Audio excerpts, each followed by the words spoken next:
Ready to experience Sweden? Here are some interesting facts. Sweden's festive drink of choice is a carbonated beverage known as julmust, which outsells Coca-Cola, at least during the Christmas period. The drink appears on shelves in December, when it outsells every other soft drink brand combined, before disappearing again for a few months. It reappears at Easter as Påskmust, the same drink in a different bottle. Swedes love salty licorice, salmiak, to a level that might surprise outsiders.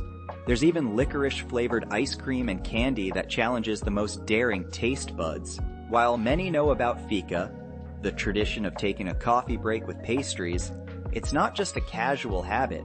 It's practically a national institution. Some workplaces have mandatory fika breaks twice a day. Swedes don't have arguments in public. You hardly ever hear a Swede shouting at another person on the street. When forced to actually make small talk, Swedes generally will talk about money. So don't be offended. They'll ask you how much you make, what you paid for your house or car, or how much you spent on that snazzy new bag. Delicate tiptoeing around money talk is not for the Swedes. They'll ask you anything without a hint of embarrassment. One of the most enchanting traditions is the midsummer celebration.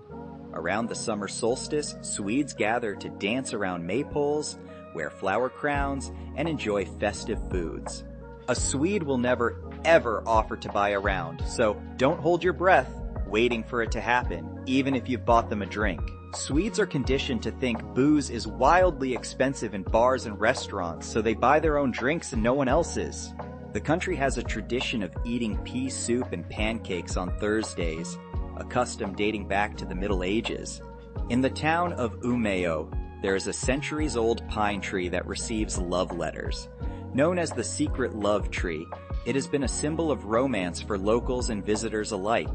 If you're in Sweden and it's your birthday, chances are you can expect a cake at 6 a.m., along with gifts, singing, and other annoying things you don't want to deal with when you're still half asleep.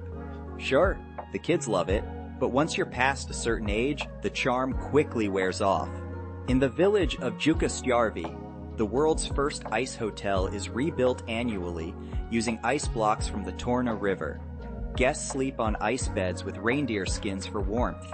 In Sweden, you'll find the highest number of McDonald's restaurants per capita in all of Europe. Despite the fact the Swedes are not known for being unhealthy or obese, Sweden's state-run liquor stores, Systembolaget, are the only places to buy alcohol over 3.5% ABV. They're known for their strict hours, thoughtful customer service, and enormous selection. Walpurgis Night, Valborgsmässoafton, celebrated on April 30th, involves large bonfires to signify the end of winter and the arrival of spring. Walking into a Stockholm metro station is said to be entering the world's longest art exhibition, which is over 68 miles, 110 kilometers long. Around 90% of the stations have been decorated by over 150 artists in different themes and in various forms, including mosaics, paintings, graffiti, installations, sculptures, and so on. Moose are so beloved in Sweden that there are entire parks dedicated to them.